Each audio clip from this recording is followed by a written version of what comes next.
আপনার মতো লোককে 200 জান্নাত দিয়ে দিলে তার সমস্যা নেই। ফেরাউনকে ক্ষমা করে দিলে তার কোনো সমস্যা হবে না, তার বিচার আচার হবে না। তার নাম আজিজ। ফেরাউনকে যদি জান্নাতে দিয়ে দেয় তো কেউ বিচার করতে পারবে না, মামলা করতে পারবে না।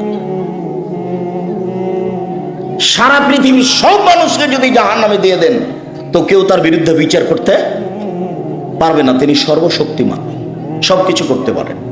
সূরা ইখলাস 3 বার পড়বেন, নেকি দিয়ে আপনার ব্যাগ ভর্তি করে দিবেন, তার রহমতের অভাব নাই। আপনিও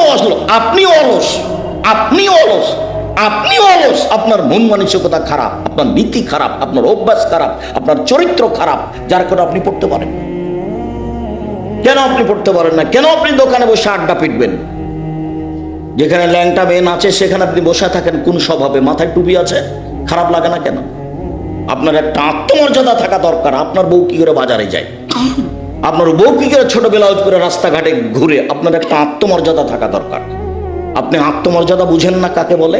আপনি আত্মমর্যাদা বুঝেন না কাকে বলে? 1 মিনিট দেখেন আপনাকে আমি আত্মমর্যাদা দেখাচ্ছি। এই ছেলে,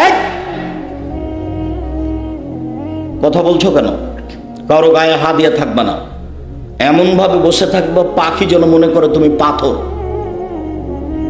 এক ছেলে চেয়ে থাকবা, তোমাকে আমি আত্মমর্যাদা দেখাচ্ছি, তোমার বাপকে দেখাচ্ছি, তোমার মাকেও দেখাচ্ছি। 1 মিনিট এক ছেলে চেয়ে থাকবা। আত্মমর্যাদা কাকে বলে?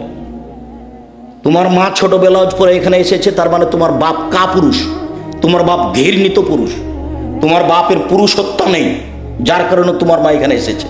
যদি আমি এটা প্রমাণ করতে না পারি বেটা, আমি বক্তব্য দেব না। আমার নতুন কথা নয় তো, আমি এগুলো সব চিরদিন বলে আসছি 31 বছর থেকে। আত্মমর্যাদা দেখো কাকে বলে। বুখারী মুসলিমের হাদিস, আল্লাহ রাসূল স্বপ্নে জান্নাতে ঘুরছেন, ঘুরতে ঘুরতে দেখছেন একটা খুব সুন্দর ঝকঝকে টকটকে ঘর। এত সুন্দর ঘর কার? তো পাশে একজন বৃদ্ধা মহিলা পানি নিয়ে বসে আছে। এই মহিলা বলতে পারো ঘরটি কার? জি, এই ঘরটা উমারের। আল্লাহ রাসূল বলতে পারছেন না যে ঘরটা কার, তার মানে তিনি গায়েবের খবর জানেন না। ঘরটা দেখে বলতে পারছেন না ঘরটা কার, তার মানে তিনি গায়েবের খবর জানেন না। তখন মহিলা বলছে ঘরটা উমারের। তখন আল্লাহ রাসূল বলছেন, উমারের আত্মমর্যাদা মনে পড়ল। ঘরের বাহির যদি এত সুন্দর হয়, ভিতরই বা কত সুন্দর। মনে স্বাদ জাগলে একটু ঘরের ভিতরটা দেখি, কিন্তু উমারের আত্মমর্যাদা হিসেব করে আমি ঢুকতে পারলাম না। বড় মানুষ, তার একটা মর্যাদা আছে, আমি ঢুকে গেলে তার মানের হানি হতে পারে। আমি তার আত্মমর্যাদাকে হিসাব করে ঢুকলাম না। ফজরের সময় উমারের সাথে দেখা। উমার, জান্নাতে ঘোরার সময় তোমার ঘরটা দেখলাম, এত সুন্দর টকটকে ঝকঝকে ঘর তোমার উমার। আমার মনে স্বাদ জাগলো একটু ভিতরে ঢুকি, কিন্তু তোমার আত্মমর্যাদা হিসাব করলাম, এত বড় মানুষের ঘরে ঢুকি কি করে, তাই আমি ঢুকলাম না উমার। তখন উমার রাদিয়াল্লাহু আনহু বলছেন, আল্লাহ রাসূল আপনি আমার মতো মানুষের আত্মমর্যাদাকে হিসাব করেন। এই কথা বলে তিনি ঝরঝর করে কাঁদতে লাগলেন। ইনি হলেন উমার, আর এর নাম আত্মমর্যাদা। থামো, তোমার সাথে কথা শেষ হয়নি। দিনী ভাই বোন, আপনি একটু থামবেন, আপনার সাথে এখানে কথা শেষ হয়নি।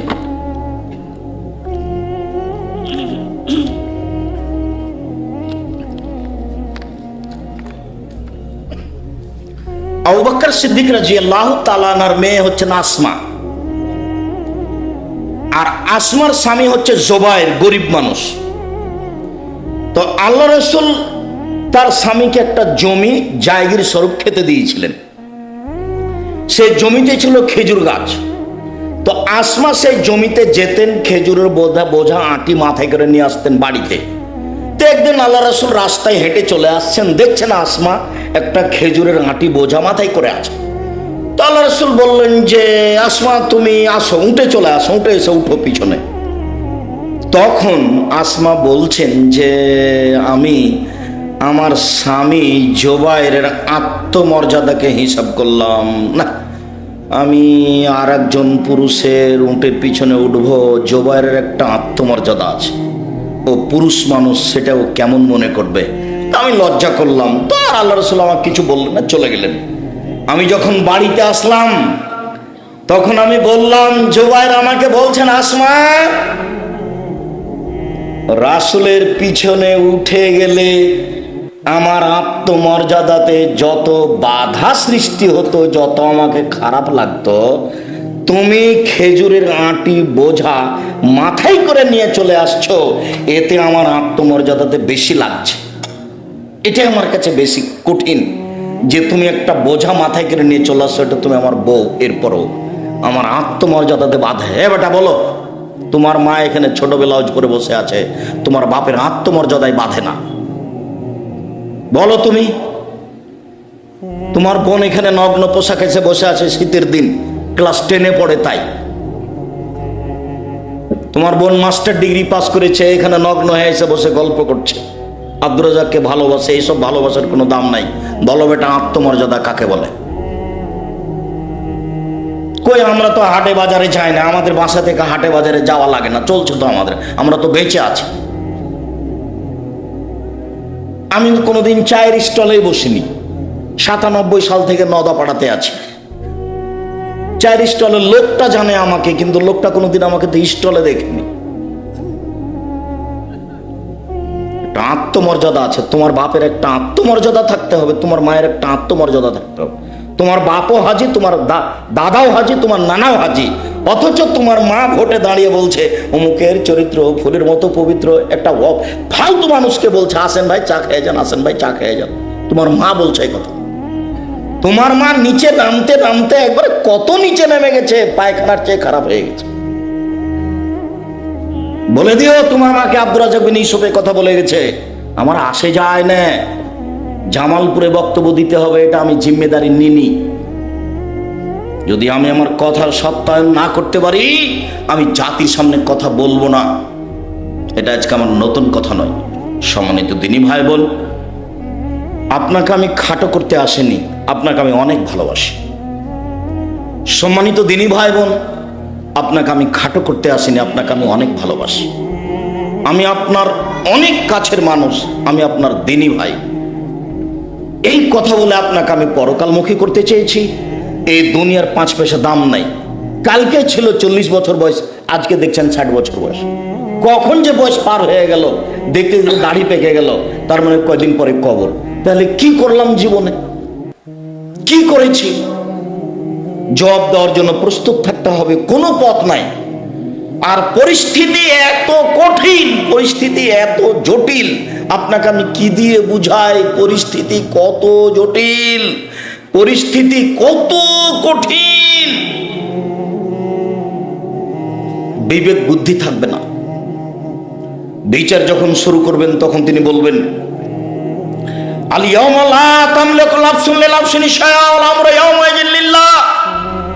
আজ কোনো মানুষ কোনো মানুষের কোনো উপকার করতে পারবে না, একাচ্ছত্র মালিকানা আমার হাতে। তারপরে তিনি বলবেন আইনাল জাব্বার আইনাল মুতাকাব্বির, স্বৈরাচারী স্বেচ্ছাচারী অহংকারী বদমেজাজেরা কোথায়? আনা মালিকুল আমলাক, আমি হচ্ছি রাজাধিরাজ।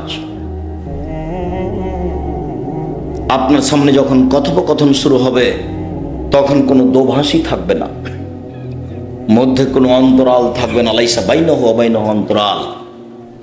আপনার মাঝে আর আল্লাহর মাঝে কোনো দোভাষী থাকবে না, কোনো অন্তরাল থাকবে না। সরাসরি কথা হবে। যখন কথা হবে আল্লাহ রাসূল বলছেন ফায়ানজুরু আইমানা মিনহু ফায়ারা মা কাদ্দামা মিন আমালিহি। ওই সময় তো ডান দিকে লক্ষ্য করবে, ডান দিকে লক্ষ্য করলে তার পুরো জীবন সব দেখতে পাবে। কোথায় সুদের অঙ্ক কষেছে, কোথায় ভাবিকে গালি দিয়েছে, কোথায় কার সাথে গল্প করেছে, কোন কলেজে বসে থেকেছে, কোন অন্যায় করেছে, সব দেখতে পাবে। টক টক টক টক করে ঝকঝক করে দেখতে পাবে। ফায়ানজুরু আশআমা মিনহু, তারপর বাম দিকে লক্ষ্য করবে ফায়ারা মা কাদ্দামা মিন আমালিহি, তার পুরো জীবন সব কর্ম দেখতে পাবে। ফায়ানজুরু তিলকা ওয়াজহি, তারপর সামনের দিকে দেখবে ফায়ারা নার, তখন সামনের দিক দেখবে জাহান্নাম। এ হলো অবস্থা বিচারের। এরপরেও খুব জটিল অবস্থা। আল্লাহ তাআলা বলছেন আল ইয়াউমা নাখতিমু, আজ আমি তাদের মুখমণ্ডল বন্ধ করে দিয়েছি। হাত কথা বলবে, মুখে কথা চলবে না। পায়ে বলবে হাত তুমি ঠিক বলেছ। হাত যদি আপনার বিরুদ্ধে কথা বলে তাহলে আপনাকে কেমন লাগবে? পা যদি বলে আপনার